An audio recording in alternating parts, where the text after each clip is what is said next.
Uma das queixas que todo psicólogo de casal, todo terapeuta de casal vai escutar no seu consultório é: eu sinto que eu estou sobrecarregado, eu sinto que toda a casa é minha responsabilidade. E talvez a gente não esteja falando sobre uma louça lavada, sobre uma roupa que foi lavada, mas talvez a gente esteja falando sobre o peso emocional de sentir que está carregando uma vida inteira, uma vida a dois. É super comum que casais eles briguem por conta das tarefas domésticas, mas no fundo a gente não vai estar falando sobre quem é que passa o aspirador, quem é que fica responsável por essa tarefa, mas a gente vai estar falando sobre responsabilidades, a gente vai estar falando sobre sentimento de parceria e de equilíbrio. Muito prazer, eu sou a Isadora, eu sou psicóloga clínica e eu sou especialista em relações familiares e conjugais. E eu acho que esse tópico que a gente vai falar agora é extremamente valioso, é extremamente importante, justamente porque tem um viés histórico aí que eu acho que a gente não pode negligenciar, que a gente precisa olhar, mas que se a gente não refletir e olhar para isso, a gente vai estar fadado à infelicidade. Então vem comigo para essa discussão que eu acho que é fundamental.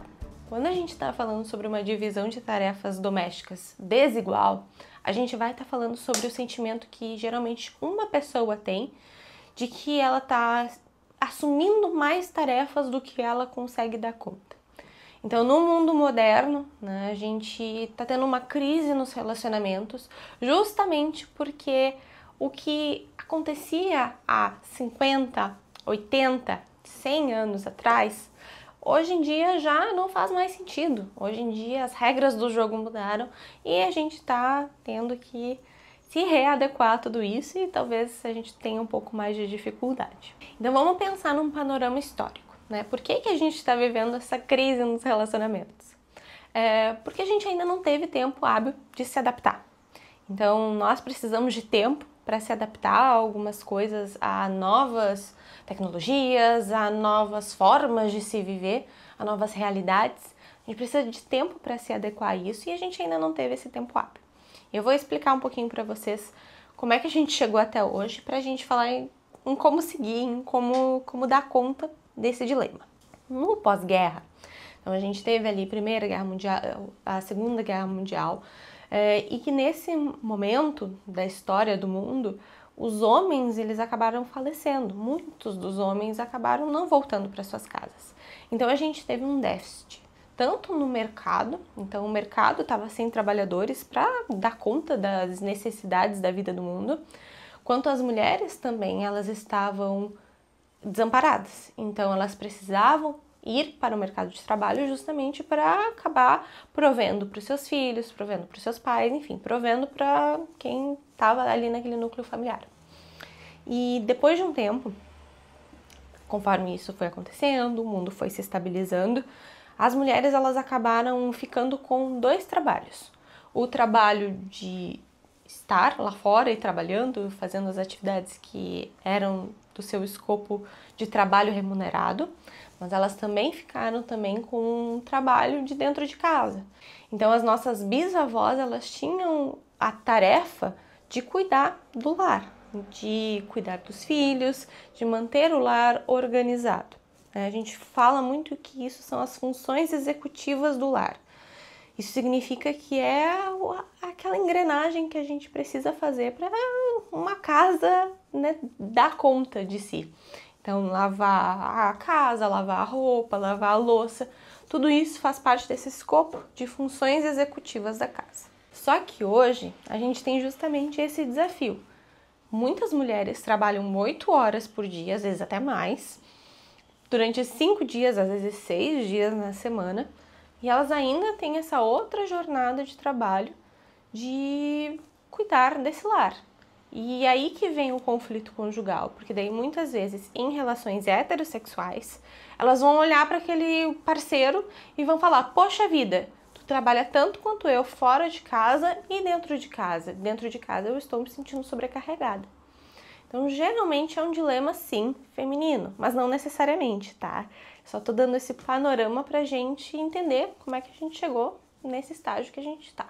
E uma coisa que eu quero trazer para vocês, que não é um pensamento muito comum de se ter, é que muitas vezes a gente vai ter que tratar esses problemas de uma maneira um pouco mais distanciada. Então a gente vai ter que lidar com esses problemas como se a gente fosse colegas de quarto de fato, e não como se aquela pessoa fosse o amor da nossa vida. Porque o que acontece? Muitas vezes a gente pega esse problema e já puxa lá brigas de 1920, que não tem nada a ver com aquele problema, nada a ver com aquele dilema.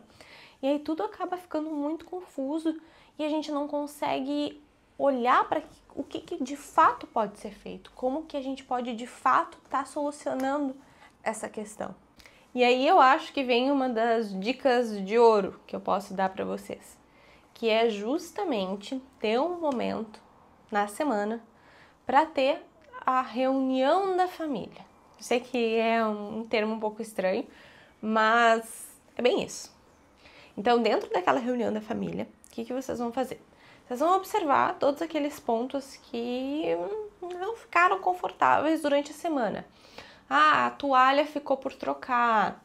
Ah, sei lá, aqui a gente tem gatos. A caixa dos gatos ficou sem ser limpa. Vocês vão listar tudo aquilo e nesse momento, nesse horário que vocês estabeleceram essa reunião de família, vocês vão sentar e vocês vão conversar sobre tudo aquilo que está naquela lista. E aí que vem o principal. O objetivo dessa conversa, ele não é muito o cuidado, não é muito a responsabilização emocional. A gente vai colocar um pouco esse lado afetivo e emocional um pouco de lado nesse momento, para a gente encontrar soluções práticas. Então, naquele momento, o objetivo da conversa é encontrar soluções para tais problemas. Então, a caixa de areia dos gatos ficou a desejar, não ficou limpa. Então tá, a gente vai colocar na agenda que tal pessoa em tal horário e vai ficar responsável por limpar a areia dos gatos, e nos outros dias, em outros horários, a outra pessoa vai ficar responsável.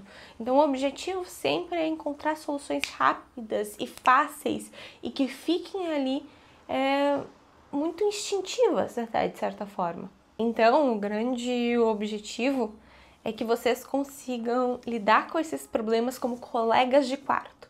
Porque provavelmente se tu morasse com uma pessoa que tu não se relacionasse amorosamente, tu ia buscar essas soluções, tu ia ser muito mais assertivo e efetivo nesses pedidos e não ia ter todo esse envolvimento afetivo que geralmente tem no relacionamento amoroso. E é por isso que isso é tão importante. E para além disso, tá? Vamos aprofundar um pouquinho mais. Talvez nessa mesma conversa da reunião de família, vocês possam entrar num acordo. Eu já fiz isso com um casal que eu atendi e foi ótimo. Que é o seguinte, listar todas as tarefas da casa. Então, tudo que faz parte dos afazeres domésticos da casa de vocês. E aí, quando isso for listado, pontuar de 1 a 5. Dentro dessa pontuação de 1 a 5, vocês vão pontuar o nível de dificuldade para essa situação. Então, vamos lá. Eu pessoalmente, acho que lavar roupa, estender roupa, dobrar roupa, guardar roupa, passar roupa, é uma tarefa, que é demandante. Então, ela não é uma tarefa tão simples assim. Então, eu, Isadora, pontuaria 4 ou 5 para essa atividade, justamente porque é uma atividade que ela demanda várias etapas, tá?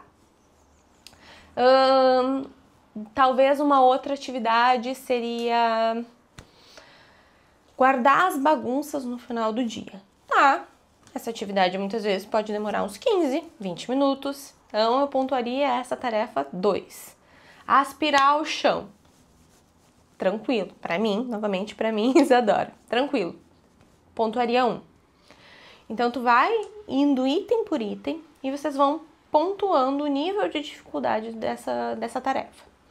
Depois disso, vocês vão fazer a pontuação de cada um. Então o objetivo é que os pontos eles fiquem mais ou menos equilibrados. Talvez eles não vão ficar 100% perfeitos, tá, pessoal? Talvez uma pessoa fique com, 22 e outra fique com 24. Não é essa a questão. Mas a questão é que a gente consiga fazer o equilíbrio da melhor forma. E mais, lembrando o que é mais difícil para aquela outra pessoa e o que é mais fácil para outra pessoa. Porque, novamente, eu falei para vocês as minhas pontuações. Talvez para tu, que tá me assistindo aí do outro lado, tu não pontue da mesma forma do que eu. Talvez tu ache que lavar, estender, guardar, passar a roupa e etc. seja muito mais simples, seja muito mais fácil. E tá tudo bem, né? Justamente por conta disso, assim. Então a gente vai fazer a pontuação de um e a pontuação de outro, justamente pra gente encontrar esse equilíbrio.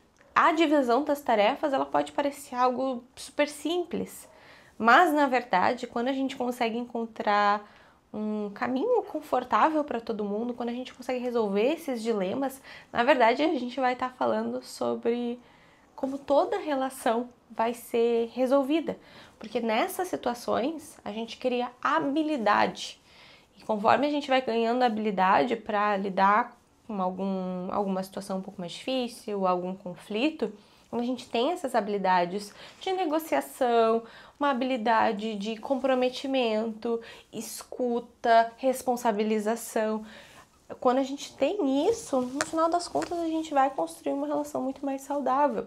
Então, parece muito banal tudo isso que eu tô falando e algo, né, que a gente enfrenta todo dia, mas na verdade a gente vai estar falando sobre felicidade, no final das contas. Então, se tu concorda comigo e tu acha que esse tipo de diálogo, ele fortalece e ele cuida da conjugalidade, me conta aqui nos comentários, me conta se fez sentido essas dicas que eu compartilhei, se tu gostou, se tu tá com vontade de aplicar isso no teu relacionamento, me conta que eu vou adorar trazer essa discussão para os comentários, certo? Um beijo! Pessoal, eu acho que essa discussão ela pode ser muito mais ampliada. Então eu decidi trazer uma parte 2 desse vídeo com esses exemplos que eu trouxe aqui, essas dicas, de uma maneira muito prática e muito efetiva. Então não percam esse vídeo porque eu acho que vai estar bem legal.